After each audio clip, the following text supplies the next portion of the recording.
Good morning. These are your BYU-Idaho Radio morning headlines for Monday, September 15th, 2025. Thanks for listening. I'm Jack Esplin. For members of the Church of Jesus Christ of Latter-day Saints living in remote corners of the world, visiting a temple can feel like an impossible dream. Sweetwater Rescue, a nonprofit, is working to change that.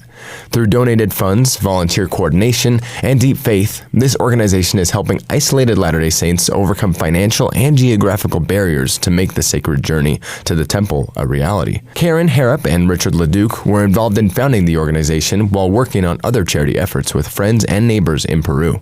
We had been doing humanitarian work through a foundation with that all of us were involved in. And although our work was providing relief to others, which was our goal, it wasn't a lasting relief. While wondering what more could be done to help those in need, a quote from Church President Russell M. Nelson came to Harrop's mind.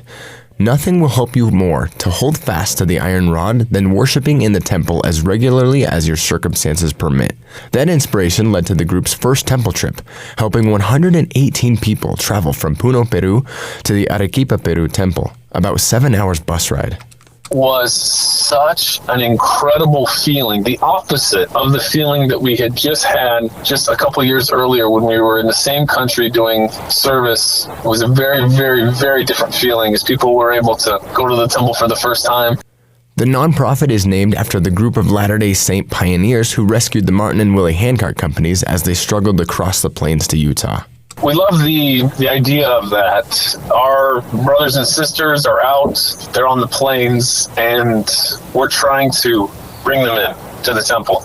Since then, the organization has partnered with local church leaders in areas such as Rio Gallegos, Argentina, and Lithuania to help hundreds more access temple worship.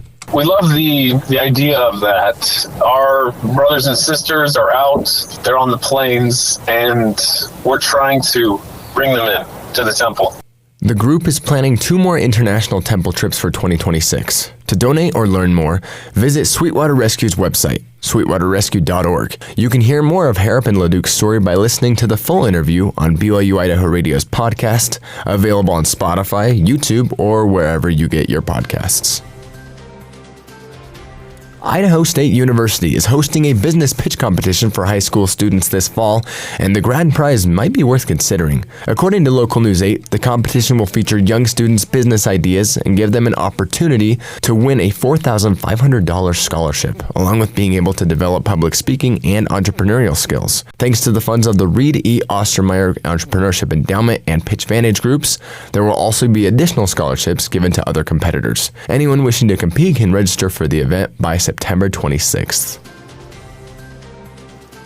Idaho Falls celebrated Mexico Independence Day this weekend with a fiesta at the Waterfront at Snake River Landing, just down the road from the Mountain America Center.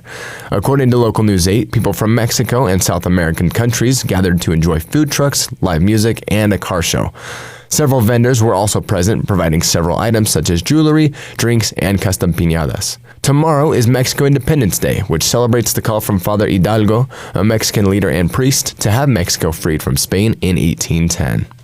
These have been your BYU-Idaho Radio morning headlines for September 15th, 2025. Thanks for tuning in. More news, interviews, and great content are available on our podcast feed. Search for BYU-Idaho Radio on your favorite podcast apps. We're on YouTube, Spotify, Apple Music, and more. You can also ask your smart speakers to play KBYI 94.3 FM. This is BYU-Idaho Radio, and I'm Jack Esplin.